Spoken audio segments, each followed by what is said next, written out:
share a little story about my growth with the connection to the spirit of nature.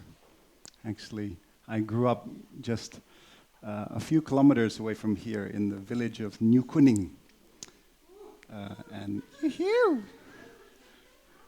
And my beautiful, amazing late mother, Linda Garland, the Queen of Bamboo.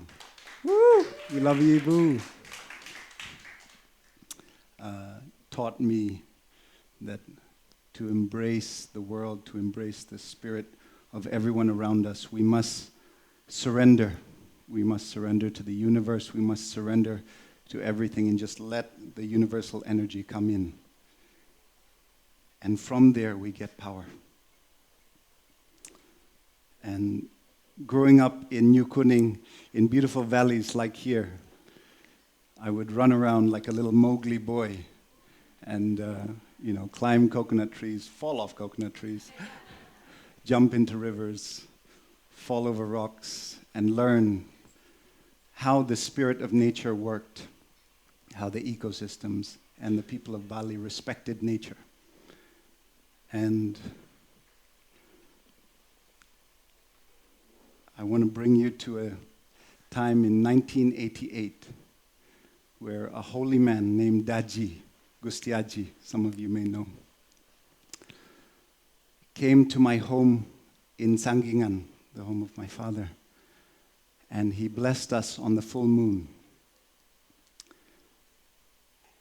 And Daji was an amazing, powerful Balian, as they call it.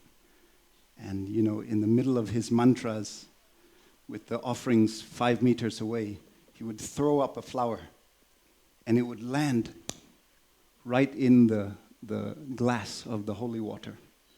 I mean, Michael Jordan had nothing on Daji, I tell you.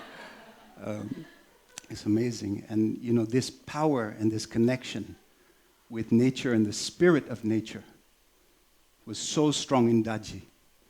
And, I grew up alone a lot when I was young because my parents were overseas building houses for the rich and famous. And so a lot of the time I was with amazing people like Daji. And we would go around Bali and pray in the different phases of the moon, no moon, tilam, full moon, purnama, and basically find every excuse to go and dress up in pakyan adat and hang out in the temples and eat lots of yummy food and watch the wayang kulit. And it was an amazing childhood.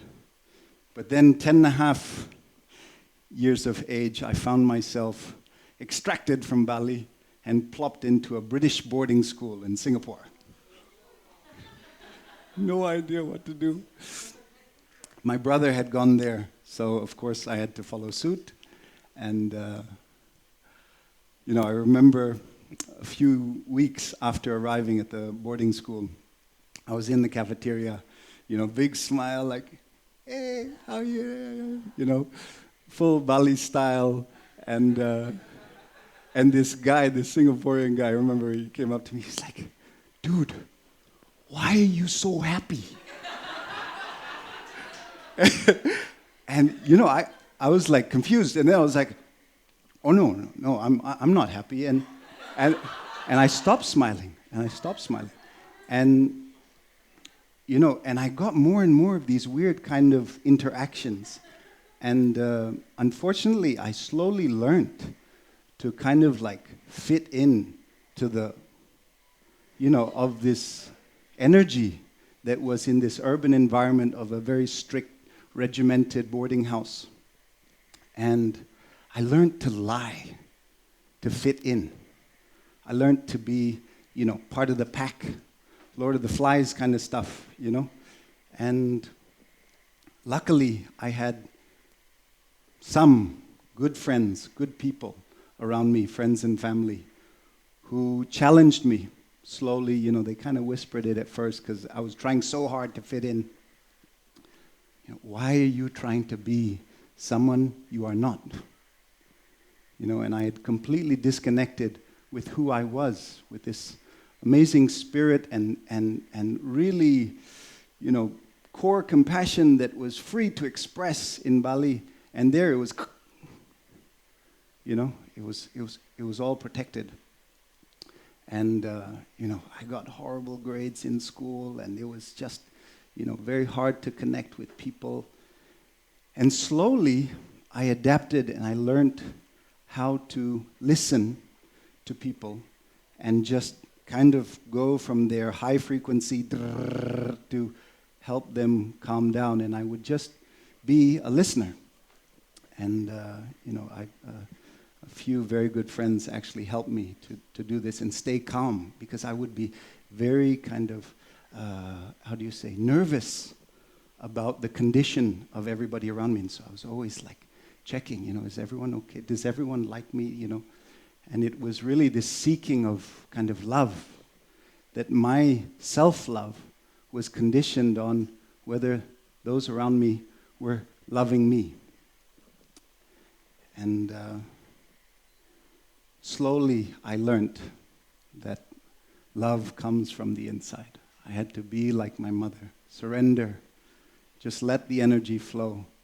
If the energy is high energy, slowly it will calm down. This too will pass. And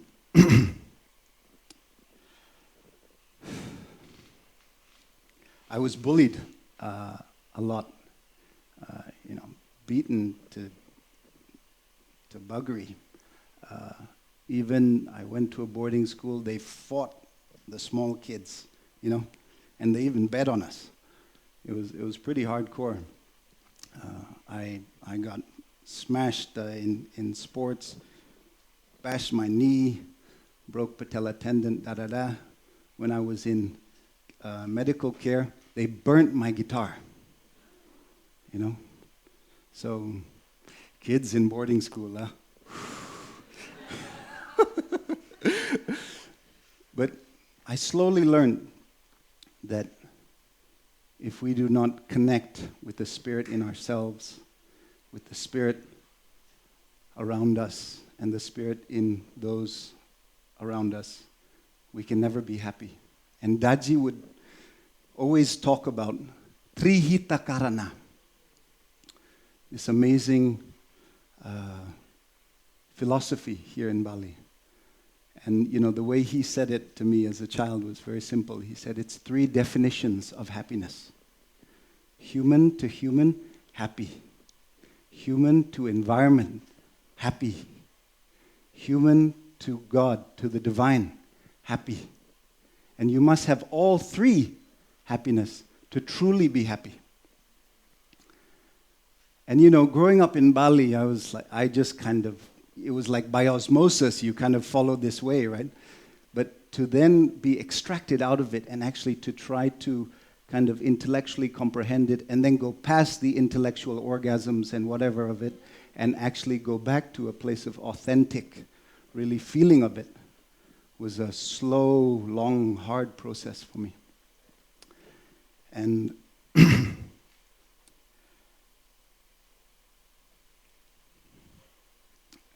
I guess in the end, I had my mother, who was this amazing beam of light, compassion for the planet and for the people around her, and my father, who was this kind of eclectic traditionalist. He was very into Hindu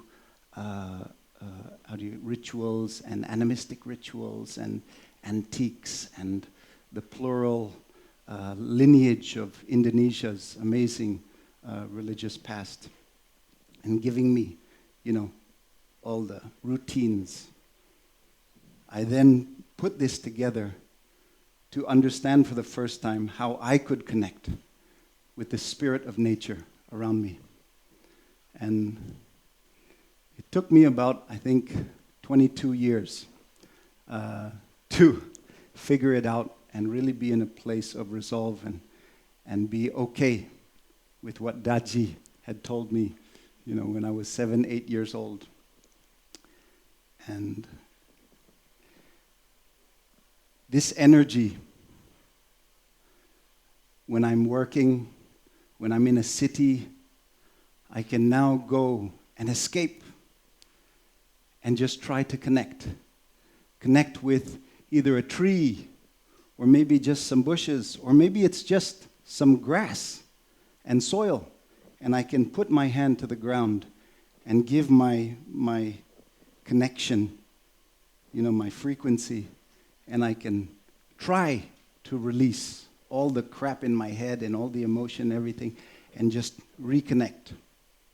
And this is something that I've been learning to do, and it's still a long journey, of course, but I guess if I had one thing to share is that lifelong learning of connecting with the spirit of nature is something that we all need to invest in every single day of our lives, and especially for the future generations, Gen Z, Gen Alpha, Gen whatever. If they do not have this connection with nature, they will not have the spiritual and heart tools to create this sustainable development future, sustainable future that we all are praying will come to be. So may we all learn together every day to connect with the spirit of nature and help to spread that to everyone around us. Thank you.